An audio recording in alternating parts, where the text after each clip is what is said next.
Swayam Prabha. Digital India. Educated India.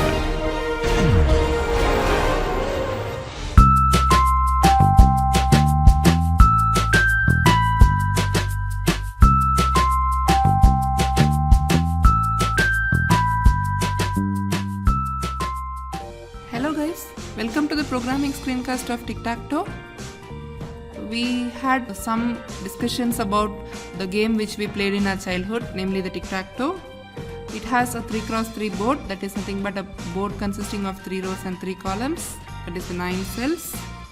So according to us it is 3 rows, that is row 1, row 2, row 3, column 1, column 2, column 3. That is how we count, but computers count in a different way.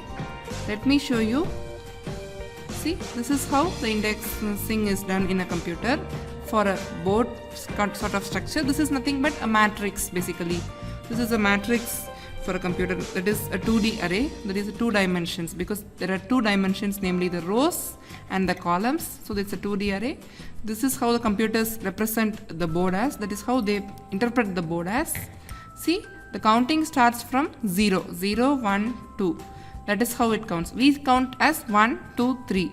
So please note that if we say second row, second column, then it is first row, first column for the computer. So that is whatever is our count, you subtract 1 from it, then you will get the count as per the computer's perspective. This is how we have to take care of the perspectives of humans and computers. First, I would like to tell you this regarding the indexing part. Okay, now let's get started with the game. Basically, let me just give you a brief overview here. Let me give you.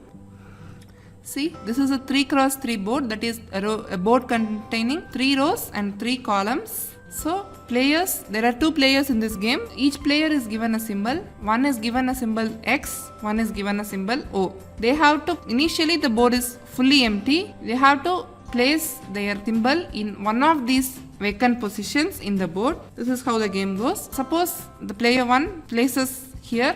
Next time player 2 cannot occupy the same position. He has to occupy the vacant position. Something like that the game goes.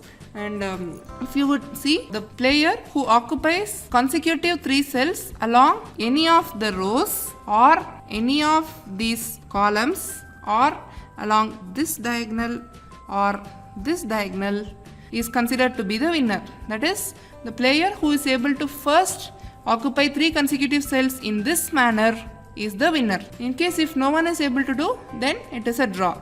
So here, as I had discussed in the lecture, the game is not just about your moves, it is about your ability to predict how your opponent will play. So every player will play in keeping in mind that he has to maximize his chances of winning and minimize the chances of the opponent's winning. For example, let me just give you an overview. It is better if you could have a pen and paper, draw a board, because for indexing purposes I had taken this particular image. But a plain board would be beneficial, but no problem. You please take a paper and draw this kind of a grid and follow my instructions, and based on that you can understand. So if this is basically an empty board initially. So the first player comes, places his symbol here. Why this place? Because along this diagonal or rows or columns, anyway, in at least one of these ways he has to occupy 3 consecutive positions. Then only then he can win. To maximize his chances of winning, this particular position 1,1 for the computer and second row second column for humans, this particular position is in intersection of many of the winning possibilities. Along this diagonal, row this column, along 4 of the winning possibilities. There are 3 columns, 3 rows, 2 diagonals. Among 8 winning possibilities, on 4 of the winning possibilities, this particular cell is present. So a smart player would start playing at this position to maximize his chances of winning. So this will be the first player's move. So the second player, when he gets the move in the next turn, he would want to maximize his chances of winning, also to block him from winning. That is, to minimize his chance. That is, he wants to block him from winning. So here if you have a X, so he would like to block one of the 4 winning possibilities for him. So maybe he can place his coin somewhere here, so that this row possibility has been blocked. So now, given that this row possibility has been blocked, in the next turn, if the player X places his coin here, it is a waste. So he would place his coin somewhere here. So now, if you have seen till now, here you have X, here you have O, here you have X. So if somehow, this is now O's turn. If somehow in the next turn, X could be placed here, X would be the winner. O thinks in that way, that if I miss this particular location, next time X will place his coin here and he would be the winner. So he would place his coin O here to block his winning opportunity. I guess now you have understood what the strategy players would be using. They would want to maximize their chance of winning, as well as they would like to minimize the chance of the opponent's winning. If both the players are smart, just try dry running any sequence of runs. If you try dry running, just think that both the players are equally smart, it would be a draw. In case if at some point of time the player loses the foresightedness, he doesn't think of his opponent in some point of time. Suppose assume that in this particular instance, O doesn't place his coin here, he places somewhere here. The next turn when it is for X, X would place his coin here. Than thinking of blocking O, it is beneficial for him to place his coin and win. So your aim will be both. More priority to your winning, at the same time not a minimal priority to defeating your opponent. You have to minimize his chance of winning. You have to block him as much as possible, as well as increase your chances of occupying 3 consecutive cells so that you can win. So this is how the game goes. As I had recommended, if you had taken a blank sheet of paper and dry run how the game would go, just play the game without using a computer, just try. You would understand how the game is played, what kind of smartness is required from the player for the game, and so on. So this is how the game goes. Let us now start coding now. Okay. So as I had said, it is a 2D array. The board is a 2D array for a computer. So that arrays has been defined in a package called NumPy. Let me import it. Import NumPy. Okay, I had imported. So let me call it as board. That is a name easier for me. So let me call it as board. I would say NumPy dot array of, we need an array of 3 rows and 3 columns. We need to give it as a list, and within the list each row has to be a separate list.